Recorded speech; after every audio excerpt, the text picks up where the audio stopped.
ایک بار بادشاہ اپنے وزیر کے ساتھ جنگل میں شکار کرنے کے لیے گیا۔ شکار کرتے وقت اس بادشاہ کی ایک انگلی کٹ گئی۔ انگلی کٹتے ہی وہ بادشاہ نے وزیر کو کہا، دیکھو وزیر میری انگلی کٹ گئی۔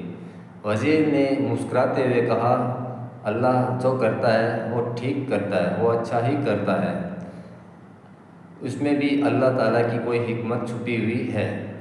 بادشاہ کو بہت غصہ آیا اس وزیر پہ، تو اس وزیر کو اپنے قید خانے میں ڈلوا دیا۔ بولا یہ وزیر صحیح نہیں ہے، میری تو انگلی کٹ گئی اور یہ کہتا ہے اللہ جو کرتا ہے وہ ٹھیک کرتا ہے، اللہ جو کرتا ہے وہ صحیح کرتا ہے۔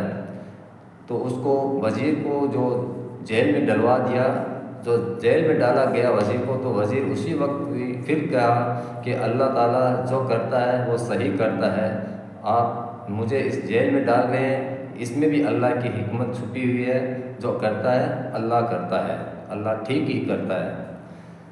تو وزیر کو جیل میں ڈال دیا گیا۔ کچھ دنوں بعد وزیر کو ڈالنے کے بعد میں بادشاہ کی انگلی جب ٹھیک ہو گئی تو اس نے سوچا چلو پھر سے جنگل میں چلتے ہیں شکار کرنے کے لیے۔ تو اپنے کچھ فوجیوں کو ساتھ میں لیا، ساتھ میں لے کے جنگل میں چلا گیا۔ تو جنگل میں جاتے جاتے اتنا دور نکل گیا کہ ایک قبائل جو وہاں پہ جو قوم رہتی تھی، جو انسانوں کی بلی دیا کرتی تھی، انسانوں کی قربانی دیا کرتی تھی، وہ بت پرست لوگ تھے۔ تو وہاں پہ ان لوگوں نے اس بادشاہ سلامت کو پکڑ لیا، پکڑ کے وہ اپنے ایک بڑے پجاری کے پاس میں لے کے گئے۔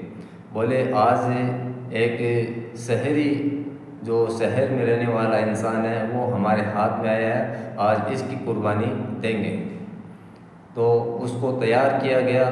جب اس کو قربانی کا جب ٹائم آیا، اس کو بلی دینے کا ٹائم آیا، تو ایک بڑا پجاری تھا، اس نے دیکھا، اس کو چیک کیا کہ کہیں اس کا انگ بھنگ تو نہیں ہے، کہیں یہ پورا سلامت ہے یا نہیں ہے۔ تو دیکھا کہ اس کی انگلی کٹی ہوئی تھی، تو انگلی کٹی ہوئی ہونے کی وجہ سے اس پجاری نے کہا یہ انسان نامکمل ہے، اس کا تو انگ بھنگ ہے، اس کی بلی نہیں ہو سکتی، لہٰذا اس کو چھوڑ دیا جائے۔ تو اس وقت بادشاہ نے اللہ کا شکر ادا کیا کہ یا اللہ آج میری انگلی کٹی ہوئی ہے، اگر یہ انگلی نہیں کٹی ہوئی ہوتی تو آج میں پورا کٹتا۔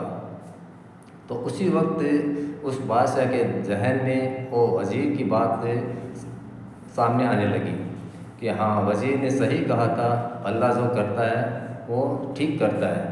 تو وہ بادشاہ پھر جا کے وزیر کو جیل خانے سے واپس باہر بلوایا، بولا وزیر کو چھوڑ دو، وزیر کو میرے پاس لے کے آؤ۔ تو وزیر کو پاس میں لے کے آئے تو وزیر کو اپنا پورا حال بتایا کہ میں ایسے ایسے جنگل میں چلا گیا تھا، تو وہاں پہ کچھ جنگلی لوگ ایسے تھے جو انسانوں کی قربانی دیا کرتے ہیں، تو میری انگلی کٹی ہوئی ہونے کی وجہ سے ان لوگوں نے مجھے چھوڑ دیا۔ تو تم ٹھیک ہی کہتے تھے کہ اللہ جو کرتا ہے وہ ٹھیک ہی کرتا ہے۔ یہ بات تو میرے سمجھ میں آ گئی کہ میری انگلی کٹی ہوئی تھی، انہوں نے مجھے چھوڑ دیا، لیکن اب تم یہ بتاؤ کہ تم کو میں نے جیل میں ڈالا، تو تمہارے جیل میں جانے کا لیے تم نے کہا کہ اللہ جو کرتا ہے وہ ٹھیک ہی کرتا ہے، تو تم نے ایسا اپنے لیے ایسا کیوں کہا؟ تو وزیر پھر مسکرا کے کہا کہ اللہ جو کرتا ہے وہ ٹھیک ہی کرتا ہے، وہ اس لیے کہ اگر آپ مجھے جیل میں نہیں ڈالتے تو مجھے آپ کے ساتھ میں جانا پڑتا جنگل میں، آپ مجھے ضرور ساتھ میں لے کے جاتے، تو وہاں پہ آپ کی انگلی کٹی ہوئی تھی تو آپ کو چھوڑ دیا جاتا اور مجھے وہاں پہ قربانی دے دی جاتی۔ اس لیے اللہ نے مجھے بچایا، تم نے مجھے جیل میں ڈالا، اس لیے اللہ نے مجھے بچا لیا۔ اسی لیے کہتے ہیں کہ اللہ جو کرتا ہے وہ ٹھیک ہی کرتا ہے۔ دوستوں اگر جانکاری اچھی لگی ہو تو ایک لائک ضرور کرنا، سبسکرائب کرنا، چینل پہ نئے ہو تو سبسکرائب ضرور کرنا۔